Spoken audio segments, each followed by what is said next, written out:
Hello everyone, welcome back. I know it's been a minute, but I hope you've been enjoying Togc as the current form of content, and I wanted to make this video for you all to talk about some damage tips and tricks that I've found in my adventures of Togc so far, and hopefully you can implement these or hear something new and that inspires you to do a little bit more damage yourself. Enjoy. Alright, getting straight into it, the first fight we have is Northrend Beasts. Now Northrend Beasts is one of the two most annoying / difficult / you might wipe fights in the entire raid, in my opinion. And I'm going to go through each beast real quick and talk about what I do for it. So for Warlock, the first one, the first thing you got to do is you have to drop your summoning portal, your demonic circle, on top of Warlock right before the pull begins. Because if you don't drop your circle and you get the snowballed, you have to run the snowballed in and you'll be getting hit and stunned the entire time. And it's really shitty when you can just boop, port instantly. The melee can hit it and you can still maybe use your instant cast or something. If you get the snowballed, your fight's basically over, which is shitty, but it's fine. But besides that, the other thing you have to worry about for Warlock is you're going to have to worry about when he throws out the snowballs. We'll use the enrage icon for the snowballs. So he'll throw the snowball over at one of your teammates. The first thing I like to do, I like to put a UA and corruption on it as they're running in while maintaining full dots on Warlock. And if I get in like a nightfall proc, I will throw it into the snowball to continue rolling the corruption. They have like 900k health, almost 1 million health, so I think it's worthwhile. A lot of the melee don't even hit it, and it's not very cleavable, like direct cleave. So it's worthwhile to put some dots into it just so it dies faster, and there'll be a few of those. And that's about it for Warlock. Just watch out for the fire and keep your dots rolling and you'll have an easy time. Now moving on from that, we have the worms. So Warlock dies, your portal's still here. There's a few snowballs left. You clean up the snowballs while the worms are coming out. And they start off like this. Now typically we kill the fire one first. And you're going to be putting all of your dots into the fire one, but you also want to try to roll dots on the other one for maximum damage. And on the second one, you're going to be putting UA, Corruption, and Agony and or Doom. Doom is easier because you don't need to keep up the Agony. I personally like Doom. I know people talk about using Agony. I don't really think it makes that major of a difference at the end. But whatever curse you want up, the tank's going to drag it this way.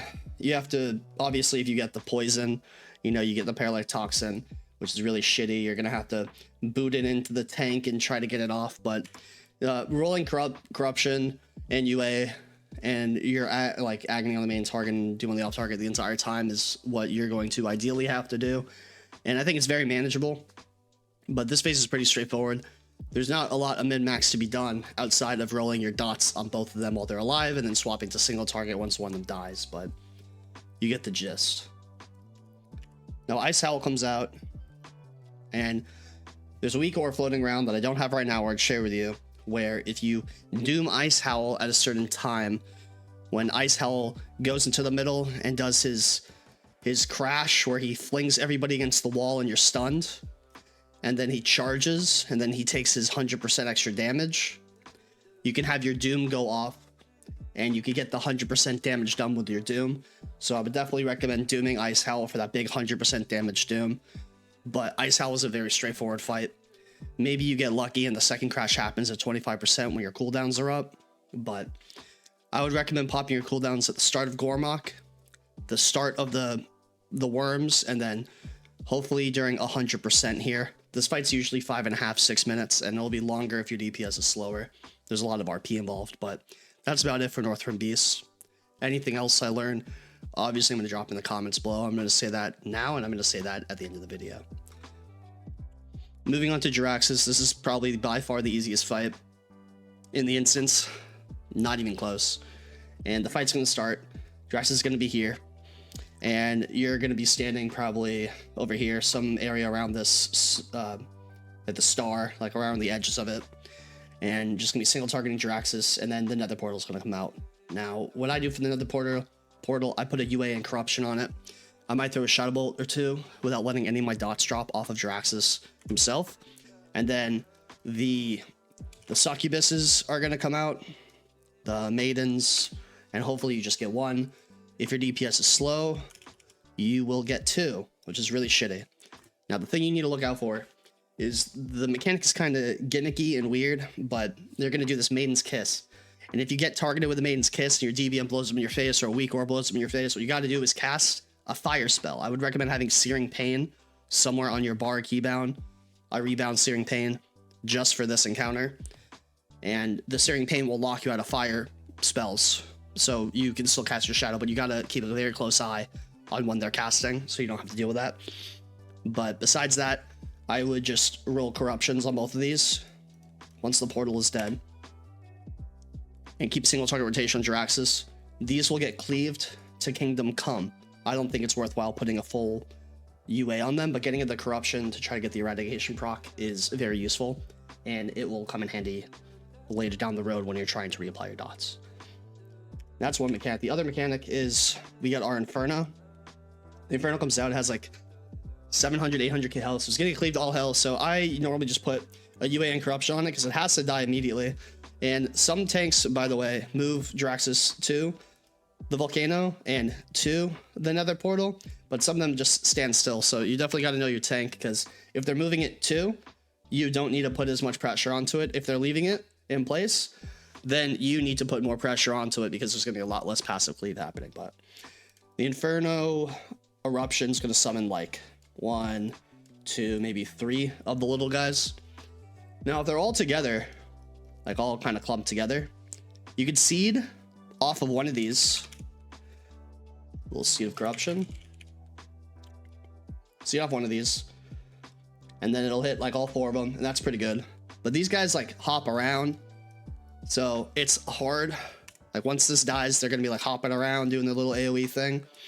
So if you don't think they're gonna be close enough to seed, like there might be 1 or 2 seeds you could throw in there, but most of the time you're just gonna be putting corruption on like every single one of them, and they'll die pretty quick. They have like 350k health, but I put corruption on them because sometimes they land on top of you and you have to move. This is a perfect opportunity to life tap and or put up corruption, put up corruption, put up corruption. They die pretty quick. This is a super fast fight. You're only going to get 1 nether portal, maybe a 2nd nether portal, but your raid leader is going to tell you to stay on the boss. If you get a 2nd one and they tell you to kill the ads, then just rinse and repeat the earlier steps, and that's Jaraxxus. Very straightforward. Faction champs.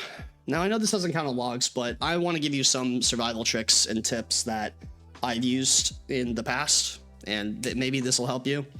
If there's a druid, you can banish it. Feel free to banish it. Once banish is DR'd, you can fear it. In this fight, I have found that my little warlock, when I do CC, I get targeted, so I'm kiting the entire time. I'm just kiting. Now, since we're kiting the entire time, you're not able to cast, but if you are able to put up a corruption on everything that is not CC'd, literally everything, just corruption. Maybe this guy's CC'd or something. Corruption. You'll have a lot of damage done at the end of the fight. You'll have a lot of eradication. You'll have a lot of nightfall procs to roll these. I would roll dots on the main target when you can, throw a haunt into it. Say your kill target's, I don't know, the tree, and you're putting your haunt and stuff into the tree too. You are draining the tree or something, like, I don't know. But I would just throw corruption on literally everything and really watch your positioning. Something that really helps here is when you have your teleporter, in somewhere safe that you can get away from everything. This search is really sick and has like every icon, but I need to be very specific. But have your teleporter somewhere where you can get away. Say you're over here, boom, get away, because that's gonna come in handy later. Like I've done, and you have no movement speed, so you just have rocket boots and you teleport. So stay safe. This fight doesn't really matter much. Remember all of your utility, death coil, spell lock, like all the fun stuff. But I'm not gonna get really into this min-maxi because it doesn't count. So just stay alive and throw corruption everything. Now, Twin Valks is probably the most min-maxi fight in the instance for a Warlock, and it's really fun, although the damage is normalized. And I'm going to go over my opener, and hopefully it helps you guys out. But we are going to start as light, because usually most raids stack on the light one. So we're going to start as light. We're going to approach part of the time we have a mage that's willing to Scorch, Darkbane, and Lightbane, but if there's no one willing to put up the 5% crit, then you're just gonna precast it. And you precast Shadow Bolt, boom. Precast Shadow Bolt. And then we put up Corruption, like immediately. And then I like to put up Doom as well. Curse of Doom. Doom. And then we port over to the dark. We swap colors as the boss is coming in. We still have our 3 things on her. And then as we move in, we put up Corruption and maybe Agony if you're still waiting to like for your globals to come in. And then take a look at the dark one, and then you use another Shadow Bolt to make sure your Corruption's refreshed.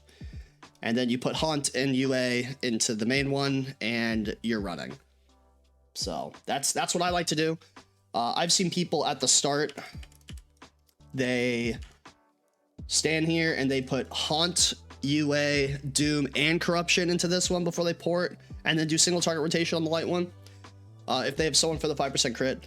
But the hard part about this fight is while you're standing here and these two are together and you have like a Corruption on both of them, you're going to want to maintain your stacks the best way you possibly can. And the thing that's going to give you the most damage in this fight, I'm trying to find a Shadow's Embrace icon, but it's not. But Shadow's Embrace is going to give like where the majority of your like difference in between like really good locks and okay locks is going to come from. So I've seen 2 schools of thought on this as well, where you use rank 1 Shadow Bolt to keep up your Corruption and Shadow's Embrace stacks on the off target. And then I've seen people use max rank on the off target. Personally, I like to use max rank. I see a lot of people using rank 1 Shadow Bolt because it's faster, but I think since you're casting a Shadow Bolt anyway, and you'll get like 100 times the damage out of a max rank Shadow Bolt versus a rank 1, that it makes sense in my head to do that. But you just have to do whatever's comfortable. I think it's easier to keep up the stacks with a rank 1. That's for sure. It's faster, it's safer. So if you want to get your feet wet, just do that instead. But we're maintaining full dots on the main target, and we're keeping up Corruption on this one and Shadow's Embrace. That's the idea. I don't use UA, don't use Agony. You doomed on pull. You don't have to doom again, but just keep up that Corruption and it'll be a great time. Now the hard part is when you have to swap targets, because you have to switch your mental to I'm keeping up Corruption on this one, just Corruption, to I'm keeping up Corruption on just this one. So hopefully you don't need to swap colors, but you just keep the Corruption the entire fight, including execute. Like I swap, like if we're drain souling, for example, I'll swap like 1 tick on the off target. I know it's a lot less damage, it's not haunted or whatever, but I will use 1 tick to keep up the Corruption. Maybe I should just cut the tick and go back on the main target really quickly, so just use a global to put it up. But I figured I've already invested, so I might as well get the tick out of it, which might not be the best, but that's how I like to do it. I think it makes sense. And you go back into the off target, and you can do like 19-20k damage on this fight if you get empowered and you keep up the Corruption. But Corruption, Shadow's Embrace, good time. The opener is the most important part, and the maintenance is a little difficult, but it's very rewarding at the end. And that's Twin Valks. Lastly, we have Anub.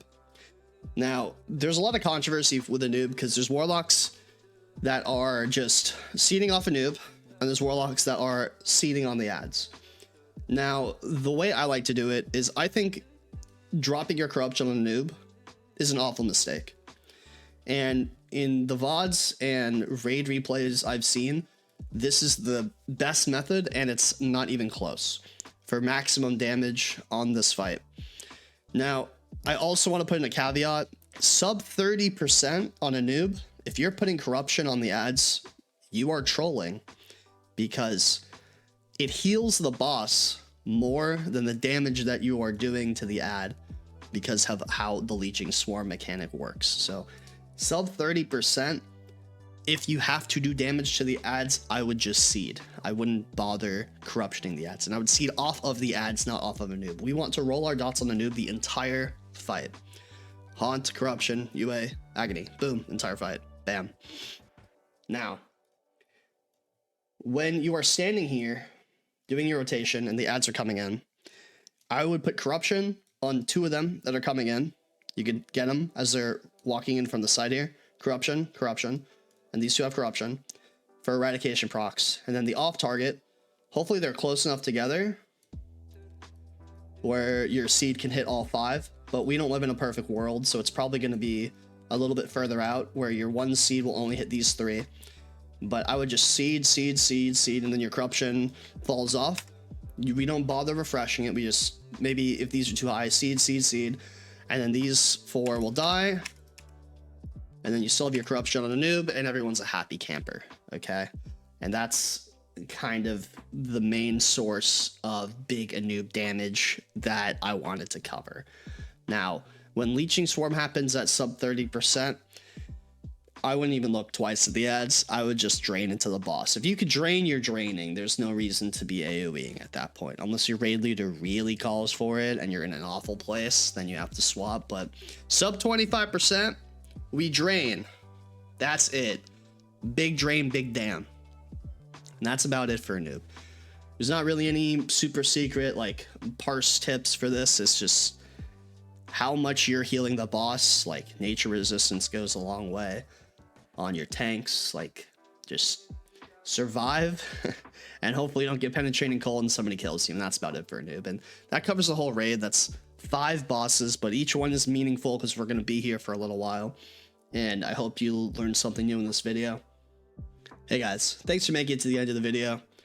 This has been a long time coming. Last time I put out like a parse guide for Old War, and some of the information got old really quickly, so I wanted to wait a little bit longer until the meta kind of settled in to learn a few more tips and tricks before I put out this video. And let me know if you like this format. I kind of like the raid plan and using the icons to explain things over a VOD. I feel like it's more visual and it helps people learn a little bit better, kind of like doing it themselves, like they get put in the raider plan shoes. But keep an eye out for the next video. I know ICC PTR is going to be out soon. We'll be pumping stuff out when it comes then, but we're just kind of waiting for some more Wrath content. What can I say? And I'm having a great time doing TOGC. Let me know in the comments if you like doing TOGC, how many you're doing a week, if you're mad that the phase is going to be so long. But I appreciate you all. I appreciate your time. If you ever have any questions at all, I love answering your questions. Please reach out to me on Discord, link down below. I will get to it as fast as I can. And besides that, I hope you all have a fantastic 4th of July. Peace.